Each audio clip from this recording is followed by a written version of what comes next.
I have played the Grand Soiree. I call it Pathfinder's Party. No one else does. And they instantly kind of started mocking me because I was streaming, and they figured that I probably didn't have anyone watching. It's like, oh, who's watching? Your mom, your dad? And Hey guys, Sethley here, back with another SquadCast podcast, episode number 6, as always with the homies iLoot Games, J Miles, and Quantum FT. But today we have a very, very special guest, the voice of Pathfinder, Chris Edgerly. Welcome to the SquadCast podcast. Thank you for coming on. It really is an honor to have you here. Yeah, buddy. Welcome. hey, thanks very much for having me. It's an honor to be here. Alrighty, so I just really wanted to start out with one main question for all the viewers out there. You play Apex Legends a lot, right? You stream it and do YouTube, so we'll make sure to link your social medias down below so you guys can go watch the voice of Pathfinder play, Chris Edgerly. He is a great guy. We've talked a little bit before this podcast, so definitely make sure to check out his social medias down below and go follow his stream and all that good stuff. So let's start off with just a quick little question. How did you become Pathfinder? Like, did you audition for the role with Respawn? And what did you expect when you went in playing a robot, really, which is honestly, I would think it's hard, but you have a really long experience doing voice acting. So I'm really curious to hear your thoughts on that. Yeah, it was a pretty typical process. I've been in voice acting for, let's see, I would say about 20 years professionally. April will be my 20th year doing it professionally in Los Angeles. And I did it for a few years in Orlando when I lived there in the 90s, when I was doing stand up and then a little bit of on camera acting and all that. So I had done plenty of games before. I mean, I'd done over 100 games before Respawn came into my life. Yeah, it sounds like a lot, but I've got compadres, my colleagues, who have done 3-4 times that in video games. Just guys that they're in everything. And but yes, I had had enough experience to pretty much see this as this Pathfinder character as kind of a cool sounding character to me. They give you what they call the breakdown, which is the description of the character, maybe a little bit of backstory, but mainly what's the personality? How would they like you to approach this personality wise? And if there's a certain vocal characteristic they're looking for, they'll put that in the notes. But to be honest, I didn't give it any more attention than I give anything else. It was one of several things I was auditioning for that day. And I'm very lucky, knock on wood, to get on average a few auditions a day. And I do them all just about all of them from home in a booth I have. And this was just another piece of copy. And I thought, okay, this sounds pretty cool. I'm going to go with a voice that I can do very easily, that's very smooth for me, and just this sort of well-spoken, happy robot. And as we know, robots don't have to sound like the old 50s sci-fi robots, the take me to your leader, or I shall do that for you, sir. It just they weren't looking for that. This robot has a lot of personality and some backstory. So yeah, I went with my voice, but just a little bit happier, a little bit more excitable, and a little bit more clueless. And got a call back, and the callback is always somewhere else. The callback is always at a studio somewhere. And so that's when I met some of the Respawn crew. And it was one of the most pleasant callbacks I've ever had, because usually when you're on a callback, you're closer to getting it. But frankly, for video games, there are not a lot of callbacks. Usually you read for it once and you book it. And if it's something big, yes, there'll be a callback, because there'll be a lot of people they have to sort of pick through. And in this case, it was just really easy. I walked in, everyone was super friendly, and it went really, really well. And I talked about this with Erica Luttrell, who does Bangalore, and we both compared notes on our callbacks, and they were similar. It was a really smooth, positive experience, even though we both knew that just because it went really well doesn't mean you booked it. Sometimes it went really well, but it went even better for someone else. But in this case, it was just a really natural fit. And yeah, it turns out that I was their choice for it. So it was another audition for me, but it certainly has not turned into just another job. It's turned into something much bigger than that as far as how the game is Right. sort of blown Yeah. up. That is crazy too, because I think personally, like after meeting you and talking with you before all of this, you fit. Like, not only did you say it was a perfect fit, but you really do fit Pathfinder so well, because Pathfinder is just so like genuine, honest, and like innocent about everything. Has a great attitude towards life, and a lot of times you feel compassionate for him because he's just trying to find his creator. And hearing you talk about a lot of things. I mean, you've done a lot of big projects, and once we, getting to know you more, like you don't have any arrogancy about you whatsoever. Like, you're very genuine. So I think you fit Pathfinder really, really well. And I think also that's had part of the reason of your success with Pathfinder is because it's real for you. Like, it's a natural fit, like you said.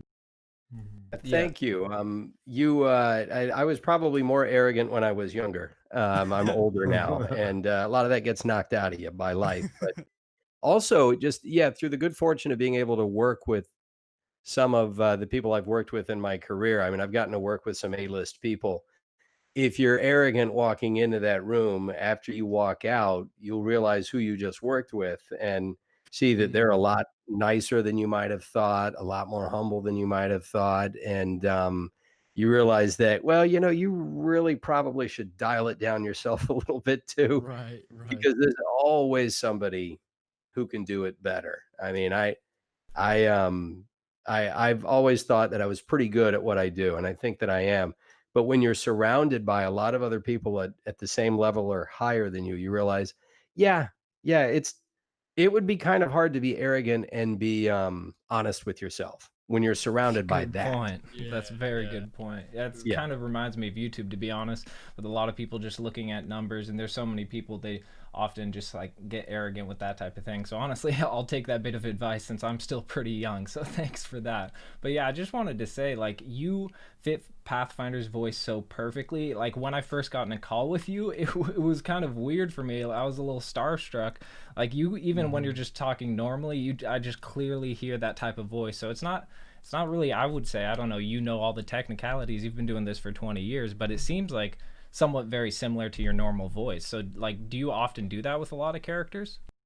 It really depends because I mean, I can take my voice to a lot of places. A lot of what I do is voice matching and mimicry, and for a lot of other jobs, but, a lot of the things I have booked have been a variation on my own voice, and you'll find that's pretty true for most every voice actor.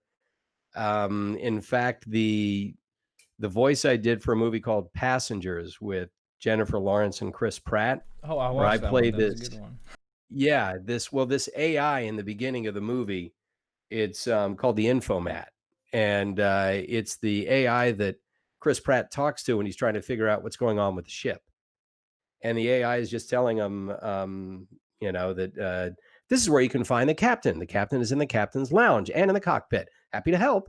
And so it's a Wow. milder version of Pathfinder, and I did this before I read for Pathfinder. I think the movie was even released, yeah, well before I read for Pathfinder, and it's just a riff on my own voice, but it's Yeah. this very polite, soothing AI. And then when it came time to do Pathfinder, the description was not that dissimilar from what they were looking for with the Passengers movie. And I thought, okay, I'll just add a little something extra to it. So yeah, and anyone who talks to me or watches my stream for any length of time is going to hear some Pathfinder notes in my voice, especially when I get all excited. And then, hey, look at this. Yeah, Wow. it's me. It's me Literally. to a degree. Seth, did you have another question? Yeah, I did have another question. So with Apex, you obviously didn't really know too much going into it. But after it was released, I'm sure you had been working on it. They've been working on it for a while before it was released. But once it was released, it was kind of an instant success. And me being a video gamer for pretty much my entire life, you really don't see too many games that just come out of nowhere and they're just extremely popular. So I'm sure it's I'd like to hear your opinion on this because you're in the making of it. So what was your thoughts when, like, I think it was within the first month or two that it hit 50 million players, Yeah, I think which it was is the first. absolutely insane numbers to even like comprehend. Yeah, I had no idea myself because I used to game a little bit, but mainly like when I grew up with Atari. And so that's how old I am. And I grew up with Pac-Man. I mean, the first video game we had was Pong, The and that was in the classics. 70s. Oh yeah, And that's you bought this game system, and it was about the size of a coffee table book and probably heavier than that. And it literally played one game, and it was Pong. And it was a dot, and it was two lines on either side of the screen, and it was just basically video tennis, and that was it. And so I grew up with Atari and then Sega and then Super Nintendo, all of that. And then just after a while, I just didn't game for a long time. And when I got back into it, I mainly played sports games. It was something I would do to just chill. yeah. And finally, I even left that for a few years. And then I got married and had kids. And when my older child, got old enough to play video games, I started playing with him.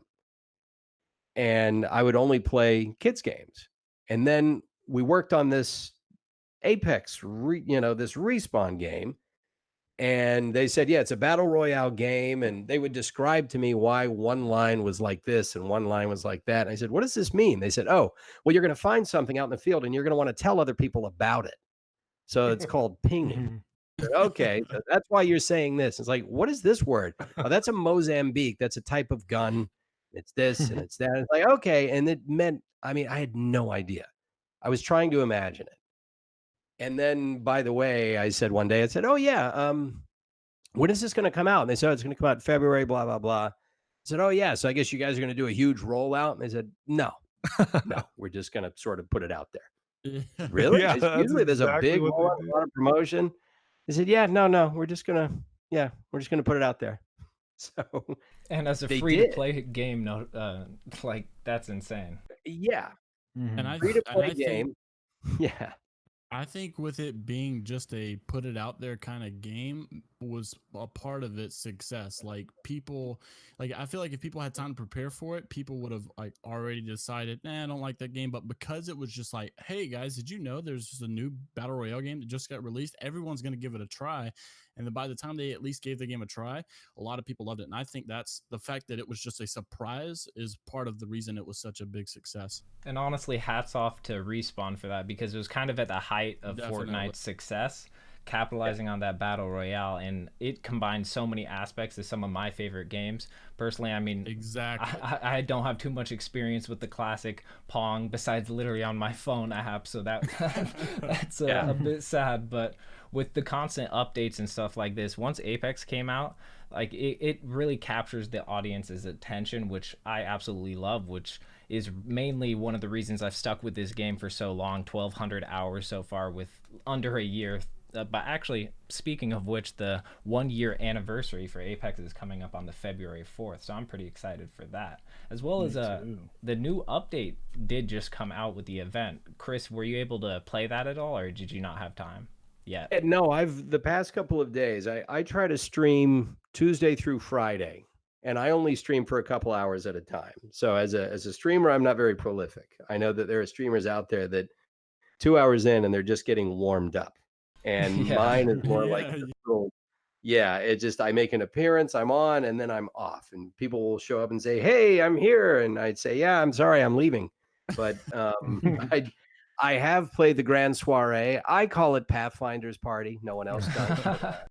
That's what I'm calling it. But yeah, I've gotten to play that, and I think it's great that they're just throwing in a bunch of different events all rolled into one. Like every couple of days, it's going to be something new, a new mode.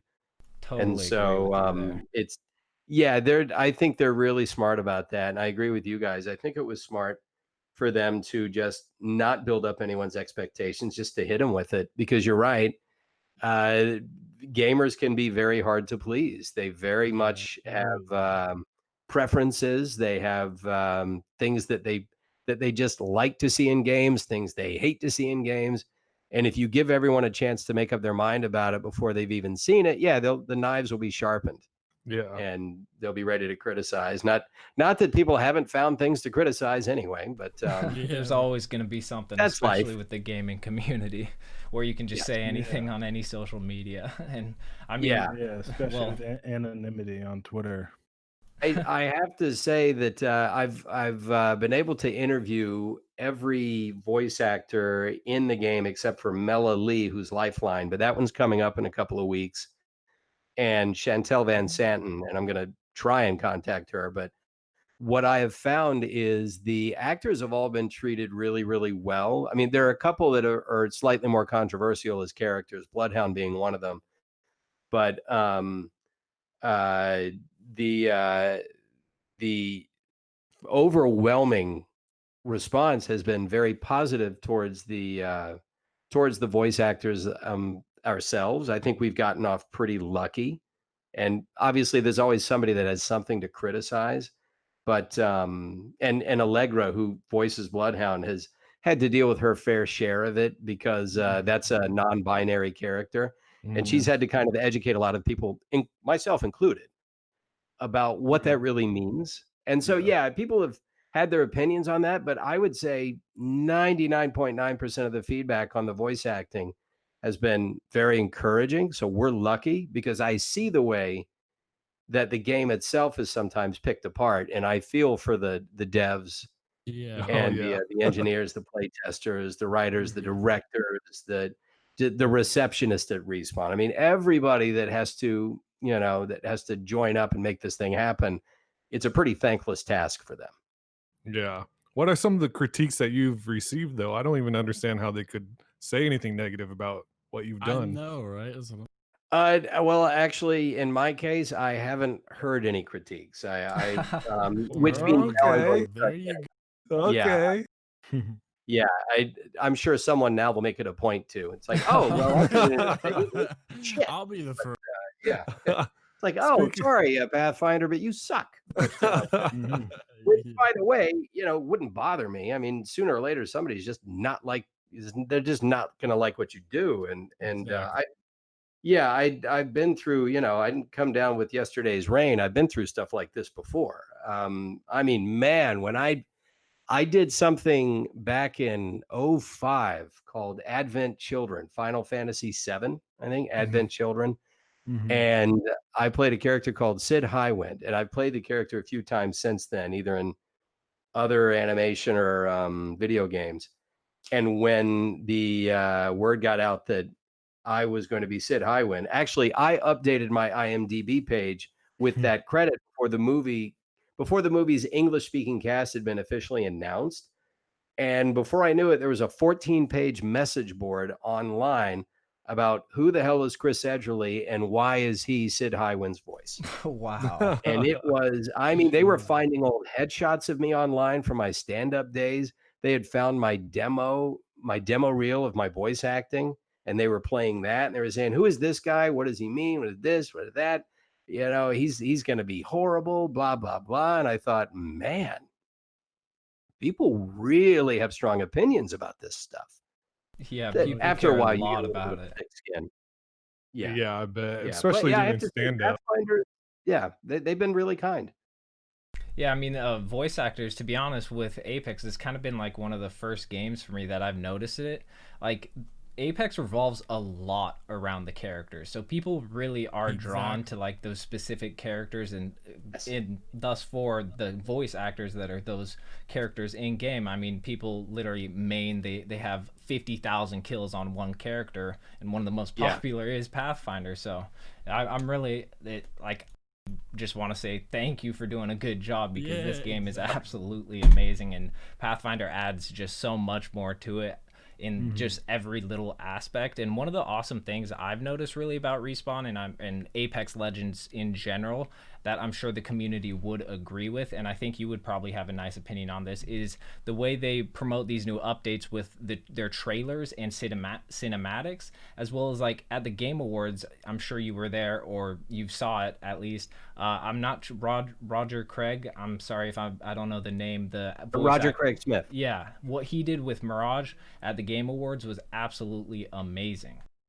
Yeah, I agree. I was not at the Game Awards. I did watch the videos of it, especially like the live updates on Twitter and things. And I have nothing but respect for what Roger did and for what the Respawn team did too. But yeah, that kind of live delivery there is very, very tricky.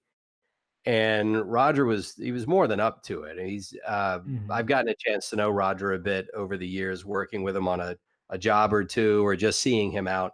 And he's a super cool guy. He's not like Mirage at all. That's the funny thing, is that he's Wow. very humble and self-effacing. He can play cocky, but that's all it is. He's playing it.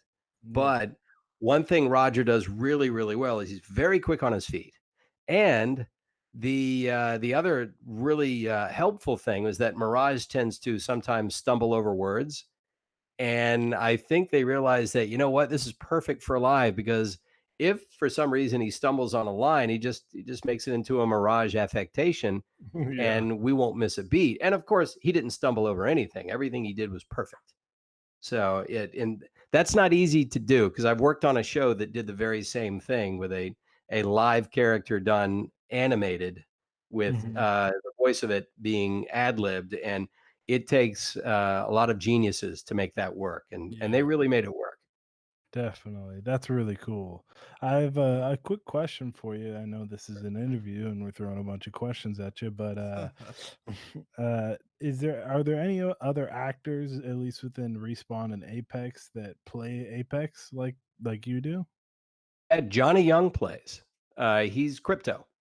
Oh, And, okay. yeah, I think his gamer tag, let's see, he does stream on Twitch. I don't know if he streams as much as I do.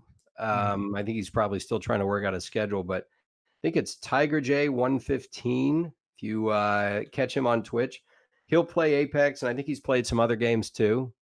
And, he unfortunately plays, I think, either on a PC or PS4, so he and I haven't been able Yeah. to get into a squad together. Yeah, And he's a PC Yeah. player. Roger Craig has played the game, but he acknowledges that it's a very difficult game to learn. Mhm. And we have pledged to each other that we are going to squad up, because he does have an Xbox, at some point, and get into a match and maybe try and get in with some randos and see what happens. That would make for a Um, great Yeah. video for you guys.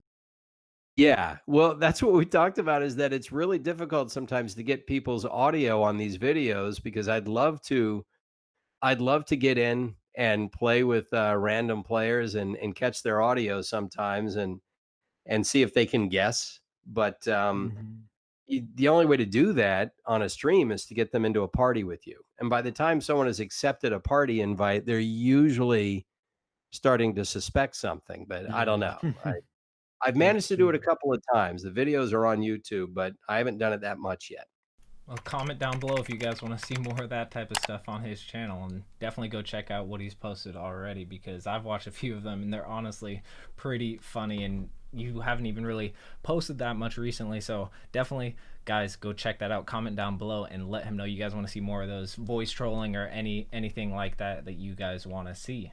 So I was wondering recently, I mean, you've been playing, did you actually, this is something I didn't even ask you, but did you start playing Apex right when it first came out, or did it take you a while to realize that you should play the game even though you're already a voice actor in it? Yeah, I did not play it right away. I was aware that it was out, and that was about it. But my brother, who lives in Texas, who's much better at it than I am, told me, "Hey, this game is really fun. You should try it." And I said, "Okay."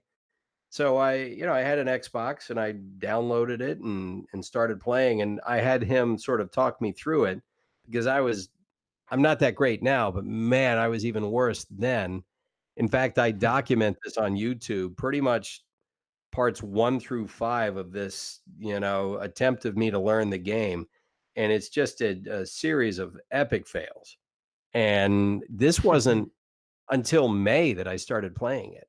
So I tried it a few times, and then I discovered that, oh, you can actually stream on Mixer straight from your Xbox. Okay, I'll do that. And then I gradually worked my way up over to Twitch, got an OBS set up and all that. So I started playing it more in earnest probably around July or August. And then that's when I started regularly streaming it. So I had in the past played the occasional game that I'd done a voice for, but usually I would play it long enough to hear my performance and then just sort of give myself a grade and see if I liked what I did. And then I would just leave the game alone.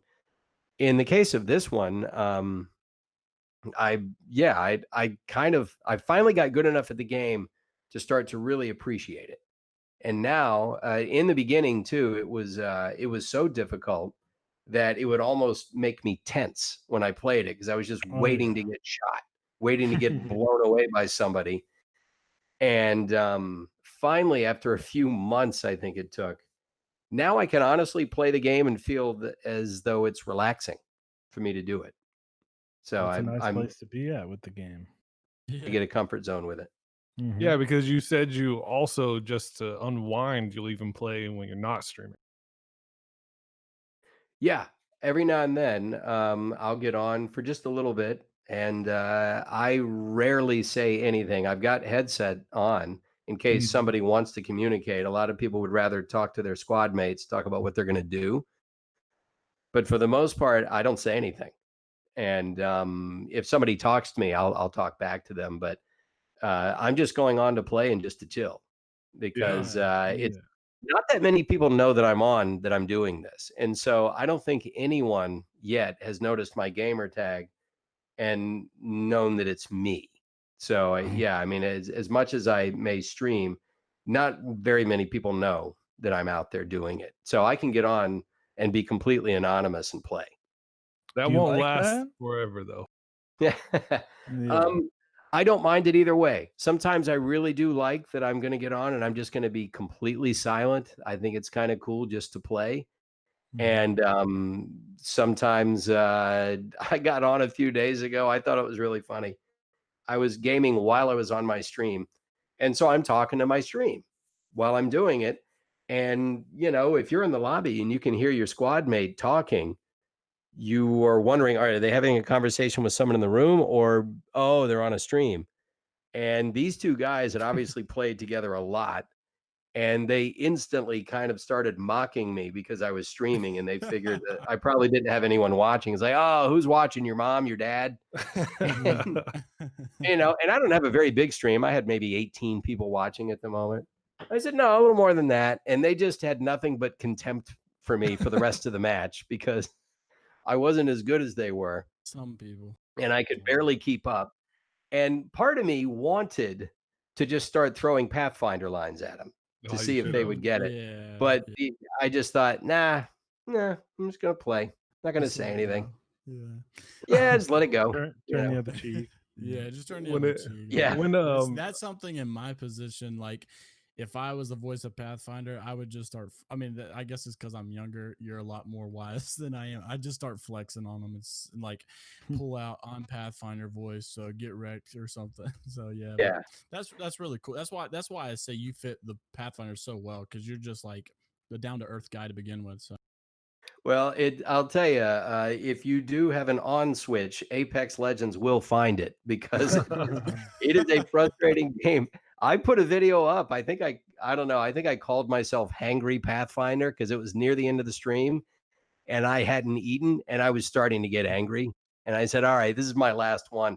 And I thought this is going to be actually funny to watch later because I was getting pissed off. And at one point I got killed by a Pathfinder and I hate getting killed by Pathfinders. Yeah. And I just sort of went off on the Pathfinder that killed me, you know, I don't just blame you, briefly. man. Yeah, I can exactly. understand that. I can understand that. So you're at a point now with your voice acting. You've been doing it, like you said, for so many years.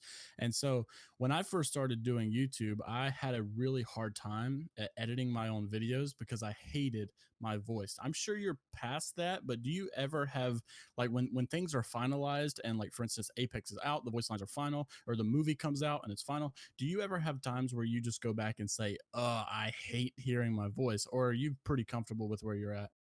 It's in the case of this game, I'm cool with it. I get asked a lot, "What's it like to hear your own voice in the game?" Most of the time, I've stopped noticing it, but every now and then, I'll think, "Hey, that's my voice. Wow, I'm the voice of that character. That's weird." And Yeah. especially if I miss out on being Pathfinder, if I choose 2nd or 3rd and I end up being a different character, I'll hear my squad mate pinging stuff at me, and I'll think, "Oh, that was me. I'm Yeah. I'm I'm talking to myself here, and I'm not saying anything."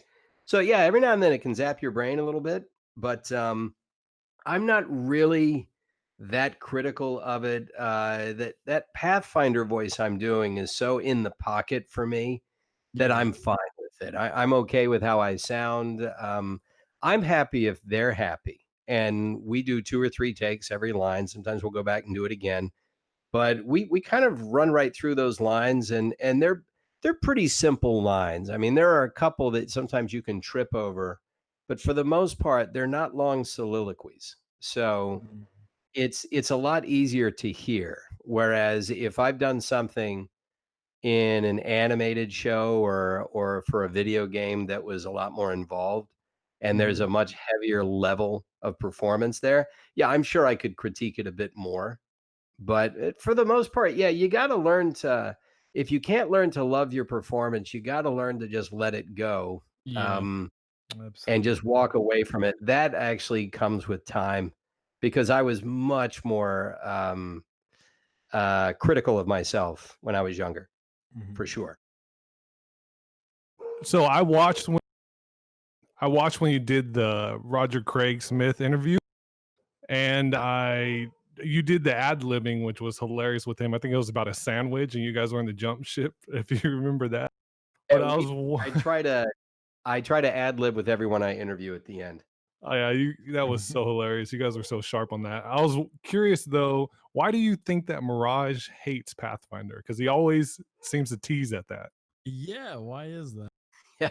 That one, man, your guess is as good as mine. I think everyone has to put on sort of their therapist hat for that one and try and guess, but I some people think it's because Mirage maybe is kind of, just hurting inside and he's jealous of Mhm. the fact that Pathfinder's just always happy, or it could Mhm. be that Mirage is just like a lot of people, and maybe after a while, you'd be annoyed by anyone who is as clueless and as relentlessly positive as Pathfinder is. So I it could No. be that he just sees him as an easy target too. I Yeah. have I could not say for sure. I think it's funny that he doesn't seem to like him very much and that it doesn't It bother is. Pathfinder at all. Yeah. So Yeah. that to me is That's funny. what's so. He's like killing him with kindness. That's what I like about. Yeah, exactly. I actually had a question submitted by someone named Frozen Fro. I don't know if you've ever heard of him. He was in your stream today. He is huge in the Yeah, Apex I think community. he just followed. Yeah, I think he just followed today. Yeah, he runs Apex lore on Reddit, and he is big time in the lore. And he submitted a question for us to ask you. He wants to know, why do you think Bloodhound's Raven hates Pathfinder so much? Does it have something to I do? can Does it ask have something against robots? And do you think Arthur is the only thing Pathfinder hates? That's a good question because Pathfinder Wow. has That's that deep. emote where Arthur comes in and like attacks him while he's flying down. Yeah. That's probably one of my Exactly. favorite emotes. Yeah, it's a good question too because I even talked to Allegra Clark about that, who does Bloodhound. When I interviewed her, we talked about like why does, of course, the way she phrased it is, why does Pathfinder hate my Raven? I thought, well, I'm not going to like anything that dives at my head as I'm Right. as I'm jumping into battle. So I'm you kind of get on the wrong side of me if you do that, but um, I I have absolutely no idea. Maybe the animal suddenly senses something in Pathfinder that it just doesn't trust, or maybe it just Yeah. doesn't like robots. I wish I knew, but again, I think it's funny. I think it's funny that anyone has a strong reaction towards Pathfinder to begin Exactly. with, because it's just going to bounce off him. Yep. It's not going to register with him at all. It will not change his programming one single bit. Yeah, he's literally a robot. Yeah, that's his wiring, and it ain't going to change. So it's funny that that I guess he sort of becomes a mirror for a person. It just sort of reflects who they are and how they respond to him. Yeah. So there was a video a long time ago. I think it was like probably a month or two after Apex come out, which was, I guess it was obviously an official. I mean, they were in the studios videoing you guys record the voice lines for Respawn, and it was like a video entitled "The Face Behind the Characters" or "Voice Behind the Characters" and all that stuff. And that's when I really like first saw this is what Bangalore really looks like. This is what Pathfinder looks like, and all of those things. And I think they did it right when Octane came out.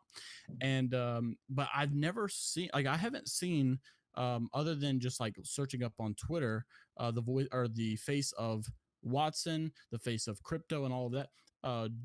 That's one of the things, especially back in when I played Gears of War, that really had me attached to a game like that, is because I learned to really like draw close to a character, a specific legend, for example, in Apex. And in doing that, I'm like, wow, look at this. Like, just listen to this guy's voice. What does he look like in real life? And whenever I found that out about Apex, it makes me, get even closer to that character. So I'm not sure. I guess that was an official shoot. Do you know if like if we'll ever see anything like that again, to really get an update on what the new legends are, the face behind the new legends look like? That I could not say. They tell me so little, but yes, that was an official Respawn video to sort of, I guess, introduce the voice actors behind the legends.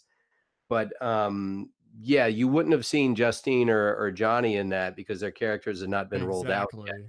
Right. Exactly. That's the reason for that. But I think that, and justifiably so, they let the game breathe for a bit before they released that Right. video. I think that for good reason, they wanted people to appreciate what was in front of them. I think the artistry of the gameplay itself, the detail of the weaponry, the just the feeling of firing the different weapons, the Mhm. action of them, just the actual topography, the terrain, all of these Mhm. things I think were so skillfully done, especially with a relatively small crew. Respawn's not that big. So Yeah, I think exactly. rightfully so, they wanted to sort of let the game stand on its own merit. And then once people had really taken it in, then I think they thought, okay, now it's a good time for us to say, by the Yes, way, yeah. these are the people that give life to these, or at least these are people that give the voice to these characters. And I don't know if they're going to do another one. I think it would be great if they did. I'd love people to see Johnny and Justine Yeah, interviewed by exactly. Respawn. I mean, yeah, I mean, they can certainly, obviously, they can see them interviewed on my YouTube, but We'll link that I would down below. love, Go check it out, yes, viewers, if but you haven't seen it. I would certainly love for them to see them, and anyone else who comes along, for them to see them interviewed by Respawn so that they could get the extra exposure, because it's going to be a hell of a lot more exposure Yeah. for Respawn to put up a video of them. But I wouldn't be surprised at some point if they did, but that probably when the cast grows a bit more. Right. But Yeah. Yeah. That your makes your more guess is sense. as good That as makes more mine. sense. Yeah, That's that one makes of sense. one of the things about Apex. I mean, it seems as of right now the way they've been going with it, which I love about the games of the current days. Like they not only they don't really look towards that type of annual game anymore. It's more the long-lasting, year-long game. So I Exactly. definitely, I mean, just based on how things are going, we have a lot to see from Respawn in the future with Apex. But one thing you mentioned earlier about the like topography of the game and the sounds of the weapons, that Mhm. reminded me of a question I had for you. What would you say, as of right now, is like your favorite weapon in game? Because I definitely have a few right now that I am absolutely enjoying. I mean, with the gold mode, it's like the Massive and Kraber, obviously, but the Peacekeeper and R99 have always been my favorites. So, do you have any favorites that you could think of?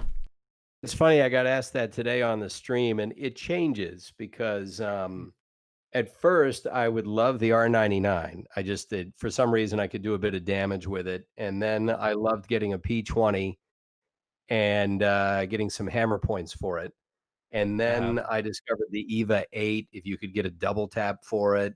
Oh, I got I love for that hated too. yeah, I hated the Peacekeeper at first because it took so long to reload, but Mm. if, you have a little bit of skill with it, you can dance around and you can finish somebody off pretty quickly. I loved that. I had a flirtation with the longbow for a bit because I like the idea of setting up somewhere and just trying to pick somebody off, but if you do it with somebody at a distance that's better than you you always get the short end of that one. I thought, "All right, I better be careful." So, I think these days, if I can find me, an EVA 8 and, I'm that type where if I pick up one gun, I'm gonna find another gun with the same ammo, so I don't have to try and pick up 2 kinds of ammo. I'm very simple. So, I if I don't pick up blame an you. EVA 8, I'll say, "What the hell? I'm just find me a peacekeeper. Let's get this done." Yeah, And A I'll tell my simple squad man. mates yeah, I'll tell my squad mates, "I hope one of you guys has a longbow or something because I am no good from range right now. We've gotta get in."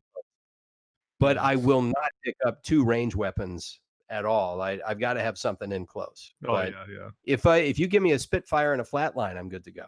I love those. That's a Yeah. great combo.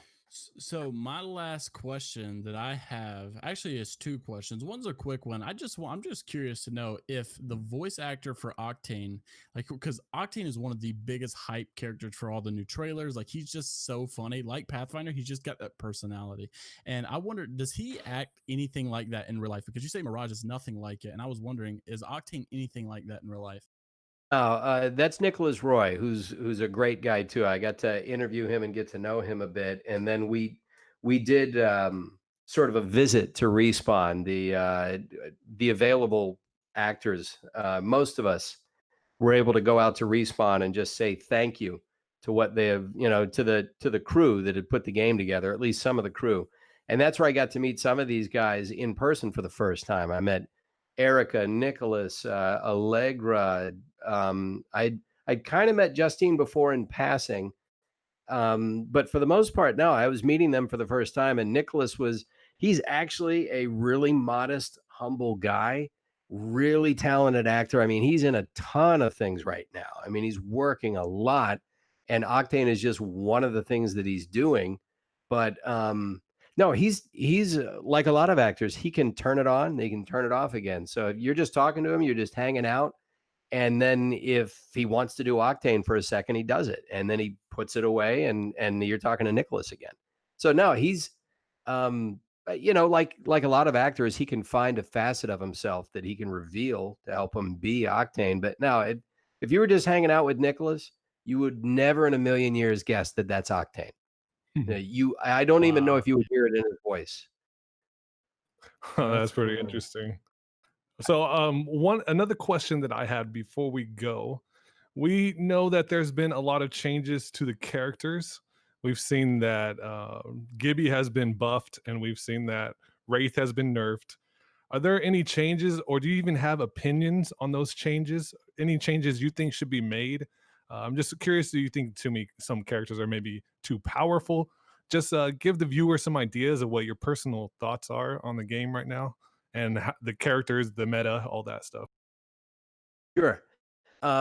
It was funny because I just interviewed Branscombe Richmond, who does Gibraltar's voice, and Branscombe doesn't play the game. He tried it once. He says, "I tried it, but I'm just no good at it." And he's got grandkids anyway. He doesn't really have time to play games. But I told him, "Your character, in my opinion, is too powerful in this game, Branscombe," and he thought that was funny. I said, "Yeah, every time I get into a one-on-one against Gibraltar, I know I'm gonna lose. I'm gonna lose. His shield is impenetrable. I'll do I'll do all this damage to him, and I'll die, and then I'll see the death recap and think, I didn't even hit him. I didn't even get through." And now apparently he's even stronger. So I look, nobody listens to me anyway, so I could say, "Oh, please don't buff Gibraltar so much," but they did it for whatever reason. They don't do these things by accident, and so I figure, okay, well, I'm gonna have to get better. But That's a good way to look at it. yeah, exactly. It's like, okay, look, if you think they buffed this character too much, we'll either start taking them or get better.